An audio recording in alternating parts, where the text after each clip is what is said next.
Alright, I'm back with another video here in the garage, and today I'm going to be working on a 1997 Diablo VT Roadster.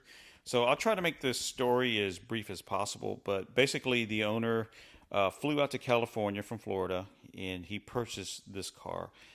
I don't know exactly where in California he was, but then after the purchase, he proceeded to drive it back to Florida.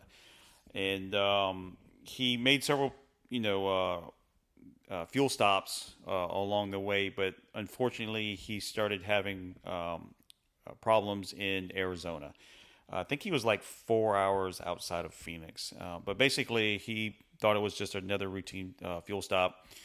After he filled the car up with fuel, he got in and went to start it and be on his way, and then the car wouldn't start up. It would basically just turn over, but it wouldn't fire up. So he got out and tried to check certain areas of the car and see if he can kind of figure out what's going on. And then he'd go back and try to start it again, and nothing would happen.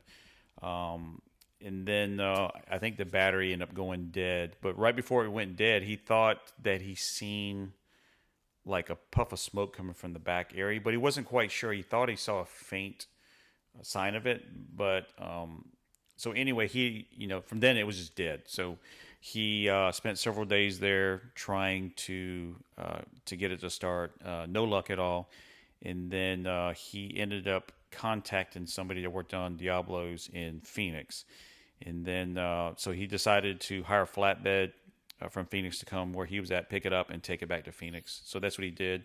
The shop that looked at it, I think they spent several days on it, I think. And then, they took the interior apart, like the steering column and stuff, trying to figure out what's going on with it. But, like I said, unfortunately, they didn't have any luck fixing it there. So they recommended another shop, and that's what he did. He had a flatbed take it to the other shop. They looked at it, and then they thought it might be the ECUs were bad. So he called me and asked me my opinion on what he should do, and because basically he did not want to buy ECUs, not knowing if that was a problem, and then how much longer is it going to take to get the ECUs and to fix the vehicle, if that's what it is or not, And he'd already been there a week at that time, so I basically said, if I was you, I'd probably bring it back to Florida. And if you want, you can just ship it over here to my house, and then I can take a look at it. I can't promise you anything, but I'll give it my best shot and see if I can at least get it to fire up. Hopefully it ain't the ECUs. So he decided to do that. He hired an enclosed carrier, and I think within hours, the car was on its way, because Phoenix is a hotbed for exotics over there anyway. So I'm sure there was a lot of transports over there, and plus he was in the industry as far as transportation. So he had some contacts over there, and was able to get it on its way in a matter of hours. So, and here it is. It's at the house now. So we're going to take a look at it and see if we can figure it out. So let's go ahead and get started. Okay, so we're here looking at the engine now, and we found some issues over here with some of the wiring. Some of the wiring was burnt. Antonio seen some smoke that was coming here when he was at the gas station, and he noticed it was coming from this area. We do see some wires that are like burnt through here, so I don't know if this was already there or if it happened at the gas station. And then we see some other wires here. I don't know what these some wires that are run all through here. Somebody made some wires and jumped some stuff, and then we got some wires here. It looks like, I don't know, it's just, and you got some more wires here that are need to be taken care of. I don't know what these are. And there's another wire that runs from runs from here, and it's going all the way around here and coming over here, and it's going to, looks like the alternator or something down here. So I don't know what that is. And then we had a wire that was here, and then it was cut off like this, and this is actually, it's got 12 volts going to it, so I don't know what that wire is right there, but we're trying to figure it out. We're going to go through it now and see what's going on, and see if we can figure it out, and maybe that's the reason why it's not starting. Okay, so we're going to go ahead and pull this this rear engine cover off here. It's got the hood. It's got the top of the car on it right now. We're gonna pull this off to give us access to get back here, and then we're gonna pull this fuse box out. It looks like it's backward. We have the diagram. It's a sticker. It's on this cover, and it's saying that these should be on this side. So it looks like somebody's already had it out. Maybe switched it around. I don't know if that's the way it goes or not, but we're gonna figure it out. And so we're gonna pull this out and look at the wiring underneath and see if it's all burnt out. So we're gonna do that now. All right, so we got the fuse box partially removed here to where we can get to the bottom here. Yeah, just a bunch of 10mm fasteners. We had to undo some, somebody made some grounds or something here. We had to take those off. A couple connectors, I think a couple vacuum lines. And then this fuse box right here had a couple panels that snapped on around here, 3 of them. We took those out, and then this is what we got. We got a bunch of burnt wires all through here. So this is probably why the car's not starting up. Definitely bad. So what we're going to do is we're going to completely remove this fuse box, and we're going to have to go through all these wires individually and check them, and just we're going to have to rewire this. So we're going to get it out, and we'll be back. All right, so I got the fuse box all the way out of the car now, and I got it sitting here on a corner of the workbench. And so yeah, so here's, I showed you the wires that were here. They were all burnt. Some of them burnt so bad through they just completely broke in half. Yeah, it's a little bit of a mess in here. And then also, let me see. There's burnt wires all through here, and then you had these 2 relays here. They were bolted right here, and I marked them so I can put them back in the right spot. But yeah, they got some wires. Somebody made some wires and jumped these relays here. You can see where they made this wire here. That's one of these wires here. They made this wire here. It looks like these 2 wires here go to this relays, and maybe they burnt right here and they pulled them off and they put some jumper wires on there. That's what it looks like. And then here you have these 2 here. They unplugged them from this relay for some reason. Maybe they're, I know they go, I follow them all the way through, and here's this one here that's burnt. This one, and it goes right here. So that's probably why they disconnected them here, and they run some jumper wires off here. But you have to give them credit. They got it to work. So the car actually starts, and they got to start and run. But I'm thinking that they didn't pull the whole fuse box out, and there was still some damage in here, and then maybe it just overheated. It just went out altogether. So yeah, I mean, they got it going. But what we're going to try to do is repair all these wires here, and then we're going to go through all these wires that are damaged here. We're going to repair all these and then get them back on these relays to their appropriate spot to get it back as close to normal as possible. Yeah, so we'll do the best we can. We'll see if we can get this thing to fire back up. But I went ahead and made notes. Just wrote down all the colors here that went to these relays. Of course, this is the bottom of it here, and this is the bottom view here. Trying to so because some of these wires here are so burnt, as soon as you touch them, they break off. So I just went ahead and documented all this first, so I can have all this in case something breaks or I can't see the color of it, where it breaks off, and I can just follow it back and use this diagram to kind of help me out a little bit.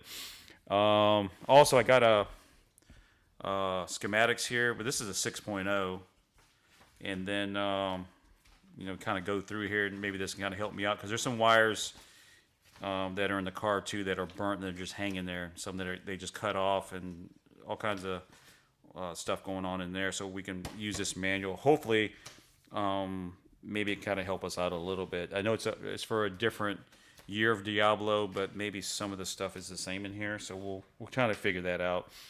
And then I don't know what this is here. I don't know if somebody put that in, this hose, and this was vented out to atmosphere, so there wasn't no hose on it. So I got to figure out where that goes at, or if there's not supposed to be a hose on it. I don't know. I guess we'll try and figure that out. And I guess that's it so far. So now I'm going to go through and pull these wires from the bottom here, and each one of these terminals has like a little piece that sticks out through here.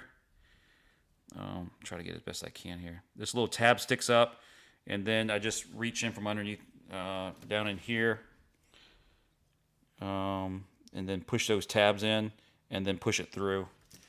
And then we're just going to go ahead and I have to reuse these again, so I don't have any new ones. So we'll get these wires off here. We'll get the new ones on. We'll solder the wire on, and I'll just do one wire at a time, and then check all these other existing wires and make sure there's no damage on them, and then try to straighten this mess up a little bit, and hopefully it's going to take a lot. It's going to take a lot of hours to figure this out, and then we'll get that done. Yeah, see, they got a jumper wire here too. See, coming off here, sending power. Yeah, so we'll figure it out. And yep, so let's get to pulling these wires out, and I'll start soldering, and I guess I'll come back and show you my progress. Okay, so we got the fuse box. We got it all back together. Wasn't really nothing to see under there. Just replaced a bunch of wires. Basically all the grounds. There were a lot of wires you can actually just splice them and then just reconnect them, solder them, heat shrink them, and friction tape them. And then you see all the harnesses. We go ahead and friction tape all those all the way through to the bottom of the fuse panel itself. Everything looks fantastic under there. The covers are snapped in place. There's 3 covers under there. Then you have these 4 10mm fasteners that bolt it down. And you can see the relays back here. We got all those wires that were off of there. So we got all those connectors that were just hanging loose. We got all new wires on those. And now they're connected back to these relays like they're supposed to be. And they come back through here, and they're rewrapped and they're ready to go. We still haven't messed with this hose yet. We're going to go ahead and put it in the car, and then I guess hook it up real quick, and we'll just put these hoses, the ones that are here, we'll hook them back to where they were for now until we can figure out, like I said, some are either missing or something. We'll figure those out, but we just want to get this in the car now and then see if it'll go ahead and turn over and possibly fire up. And then that's what we're going to do now. We're going to go ahead and put this, install it back in the car, and try to turn it over. Alright, so we got the fuse box installed. A couple days has went by. But actually that night when I finished wiring up this fuse panel here underneath, went ahead and installed it, and basically the car is still dead. It's not doing anything at all. So now that we got the fuse panel pretty much gone through, now we're going to check the circuits for these relays right here. So I started off with these 2. This is the ignition relay, and there's a starter relay that goes right here. You can see I pulled the covers off to check for any damage inside, check all the contacts, so on and so forth. They look fantastic, and I actually put them on. I took and put them on the bench. I had a battery with jumper wires, and checked to make sure that it was functioning correctly. Once I put power to it, and it was actually clicking over, making good contact. So the relays are good. Then when I started checking the circuits, let me see if I can blow in here a little bit. So this one's the starter. Like I said, you go to start the car, it's not doing anything at all. No relays are clicking over or nothing. So this terminal right here is constant 12 volts with the key off. This one is switched 12 volts. When you go to turn the key to start it, it's going to energize this.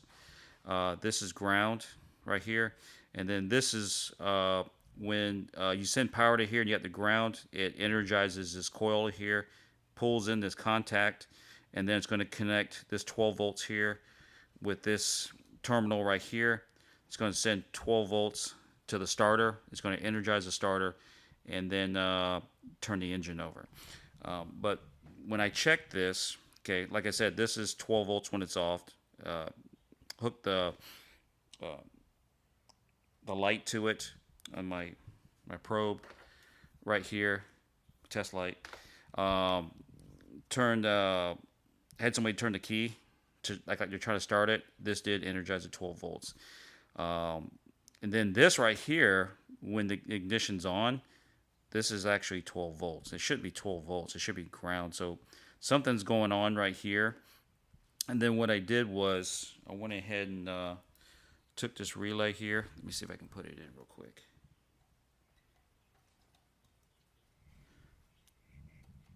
Okay. So what I did was I had the test light. It was actually grounded to the terminal where the battery is, bolts to the chassis. And then what I did was, here, let me show you. Let me energize the car. I'll turn the ignition on real quick and I'll show you. Okay, so the key's on, and you can hear the fuel pumps. They're working right now. So what I did was I took this probe right here, and like I said, I wouldn't recommend anybody to do this, but then I touched it on one part of the relay here where the ground should be at, and then you'll see these, all of these relays will energize. Okay, so watch this. Let me see if I can hold the camera and do this at the same time. See that relay click over? See it? And that's all the relays are clicking over. That's when I put a ground. See the test light? See it lights up? It's got 12 volts going to it, but even though I got a ground on it. Okay? And then when I hold this to there, if I was to push this right here, this contact, see, watch me do this now. It'll turn the car over. Okay? So if I hold this on here and then push that at the same time after all these are energized, the car actually fires up and it runs. But as soon as I remove this, take away this ground, was supposed to be a ground because it has power going to it, it'll shut off. So let me see if I can, I'll show you what I'm talking about. I have to set the camera down. Let me see if I can start it up and I'll come back. Just hold on just a second.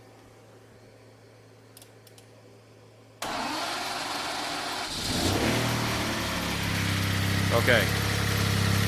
See here, I'm holding this on there. The car's running. Okay. As soon as I take it off, it kills it. So we have a problem with the grounds. And like I said, I replaced all the grounds already in this fuse panel. So I'm thinking it's somewhere else. So we'll have to try and trace that out. And let me see if I can get this back out here. So yeah, we definitely have a ground issue. But the funny thing is even if I hold that on there and it energizes all these, when you go do the key, it doesn't still energize this here, which I'm sure this 12 volts coming out here is not helping it out at all. Now I did see this coming out because the harnesses for this fuse panel, these two main wires are coming here and they're plugging here, and you got these connectors here that twist and lock in. Looks like somebody's cut into this right here. And I do see, so I don't know what's going on here, and then I see a wire coming out of here, and it's grounded to where the coil packs are. On the bottom down here, there's a 8mm, looks like an 8mm fastener that's bolted down there. So I don't know if they're using that as the ground. I don't know what's going on with that. I have no idea. So what I'm going to have to do is open this up and see if there's a short in here somewhere.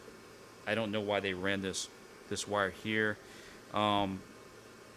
This right here is like a hard piece of rubber where all those pins are mounted at, and I really don't want to cut this open, and I'll basically destroy this connector here. So I don't know if I want to just start cutting this and just like I said, just ruin it. Probably what I'm going to do first is, like I said, I'll open this up and inspect it and see what's there, and then I'll be back. Okay, we're back, and I did get all the electrical tape removed from this harness, and then you can see all this right here. There's a lot going on under here. Yeah, you probably see this. I don't know if I explained this earlier, but this looks like it goes to the AC pressure switch right here, but somebody's already put some extra wires because this was burned up here. So I don't think this has anything to do with it, at least starting and running. And it could be wrong, but I don't think so. So I'm going to mess with this later once we get this starting issue figured out. Yeah, because I don't know where all this stuff goes here. And then, yeah, so I don't know what this is here. There's a blue wire here and here. Obviously, it's one wire, but somebody's either cut it, and because maybe something burnt. I have no idea what was going on there. And they put this wire to connect it, and then they run this jumper wire off of here, and this is what grounds out under here, under these coils here. Yeah, I have no idea what this is. And then you got this yellow with a green stripe on it. Same thing here. So not saying these aren't making a good connection, but I just don't know what's going on here. But I'm going to go ahead and remove these, and then I'm going to solder those and put heat shrink on it, and probably even do a second layer of electrical tape above that just for some extra protection. And then I'll go through and I'll friction tape this whole thing, this harness down here. Then it should be okay.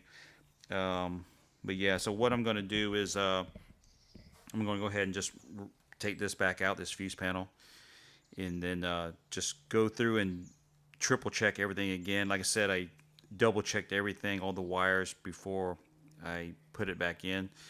But I could have missed something, or maybe there's something else wrong below this fuse panel that maybe I missed before we put this in. So I'm going to check that. So yeah, and then like I said, I'll check this blue wire that's right here, and I'll do this yellow one too, see what's going on. I'm going to chase that back. I'm going to this connector here.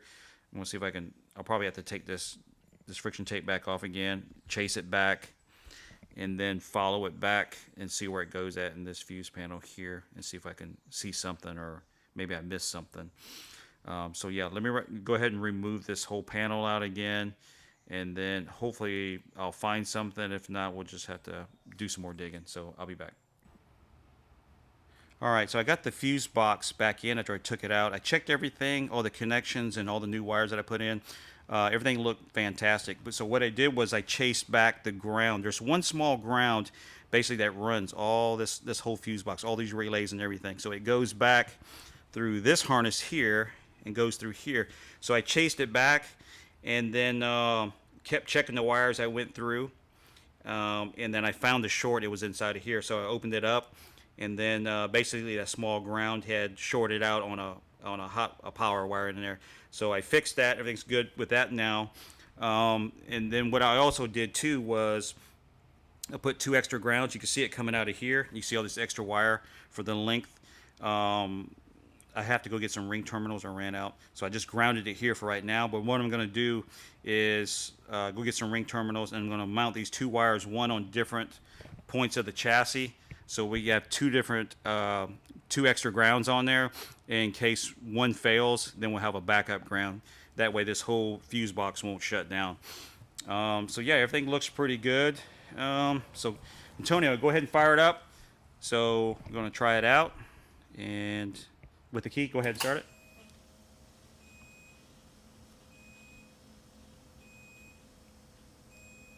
Go ahead, hit it. Okay, there we go. So, works perfect now. All right. Okay, go ahead and shut it off.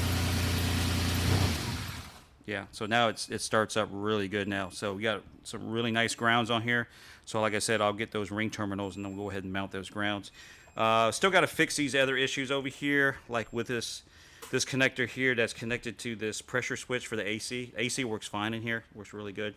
But these wires here, what we're going to do is I went ahead and just, we're going to finish this later.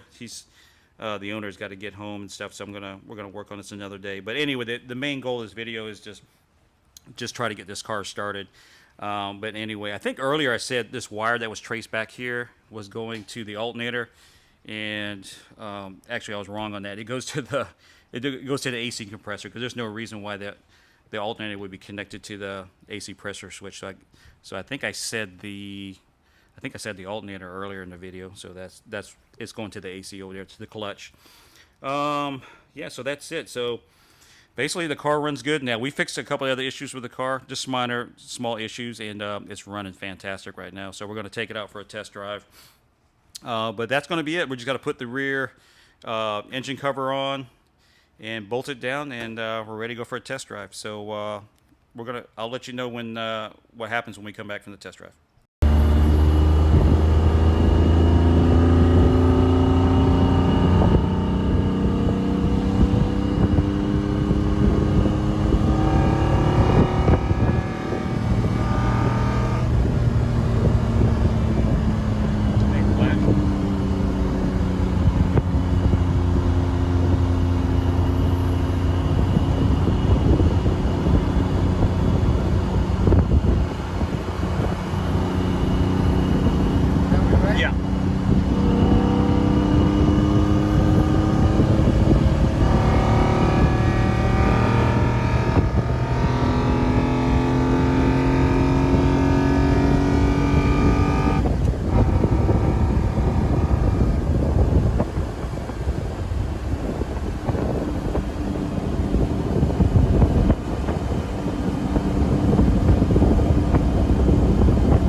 All right, guys. So we made it back from the test drive. Actually, we took it on 2 test drives.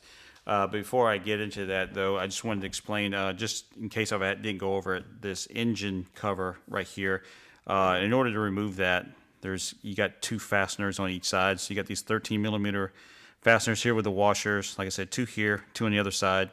And then also you have a vacuum line that right in this area here on the other side. Just pull it off, and then 2 people can take this off because the car is really wide. So and also if you have the roof attached to here, still not too heavy, but 2 people I recommend trying to get it off. So yeah, you can take that off that way, and also this hinge, I took it off to have more access to moving around this fuse box when I was trying to take it out. So there's 3 10 millimeter fasteners with the washers behind each one, and then this whole assembly just comes right off. And I think also I mentioned that I thought maybe the fuse box might be in backwards, and the reason why I said that is because of the sticker here. If you just spin this around, some of the items on this sticker didn't line up with the fuse box. Like, for example, is these fan relays. If you spun it around to line up with this fuse box here, they would be on this end when actually they're on this end. And also the fuses, some of the fuses, the bigger fuses here, they would these two right here, the fan fuses, they would be up in this area here, but actually they're mounted on this area here. So kind of threw me off. So I tried to move the fuse box to line up with this, but there's no way to get it to spin that way. So I think it was installed correctly. It's just a sticker kind of threw me off a little bit. But anyway, let's get to the drive. So the first drive we took, stayed pretty close to the house, not too far away. And then the temperature started climbing on the gauge. So just bring it back to the house here immediately. And determined that the fans were not kicking on with the increase of temperature on the engine. So what I decided to do was just for right now is just put these wires back to these relays that somebody had wired up earlier. The grounds, we used the new grounds that I had put in there, so those work correctly. We just had to run a hot wire to that fuse that was over here to try and to trigger those relays. So I did that, so when you turn the key on, they would kick on. So yeah, all the fans fired up. The only problem is they're just running constantly. So we're going to have to make another video and show you how I'm going to try and tackle that problem right there. So yeah, we took it on the second test drive after got the fans working. So now we got to worry about it trying to overheat. So we went a little bit farther away this time, a couple miles, and actually was able to get on the highway a little bit. So and it sounded pretty good, especially when you kind of, really kind of got on it a little bit. Not too crazy. Yeah, it would definitely, the engine was making some really fantastic noises. But then the check engine light came on. And then we noticed also that when you come to a stop, it would want to stumble and act like it wanted to die. And actually, a couple of times it did die. So we brought it back here to the garage and then scanned the car. And basically what the scanner was saying is that on the passenger side, the primary oxygen sensor, the one before the cat, not the secondary after the cat, there was some issues with the oxygen sensor. So there's either the oxygen sensor is going to need to be replaced, or possibly the wiring to the oxygen sensor, could be an issue there. We'll have to try and figure that out. So I'm sure that's why the car is stumbling when it comes to an idle. And then also the owner said it felt like it kind of was lacking some power also. So I'm sure that's got to be the oxygen sensor problem that we have there. So what we're going to do is I'm going to make another video and show you how I'm going to try and tackle that problem there and see if we can get this thing running back like it should. So the owner can start enjoying it again. But like I said, the main purpose of this video was just trying to get the car to actually turn over, which I was able to get it to do, and then with the key, and then getting it to fire up and actually run was definitely a bonus. And then it basically took all the worries away of thinking that maybe the ECUs were fried, and then having to try and source some ECUs, and just imagining what that bill would be trying to buy those ECUs. So pretty much those worries have gone away. So I'm pretty confident that ECUs are working like they should be. Like I said, we just got to get this oxygen sensor problem fixed next. So yeah, I think we're going to cut the video off here, and then there's a couple of other issues with the car too.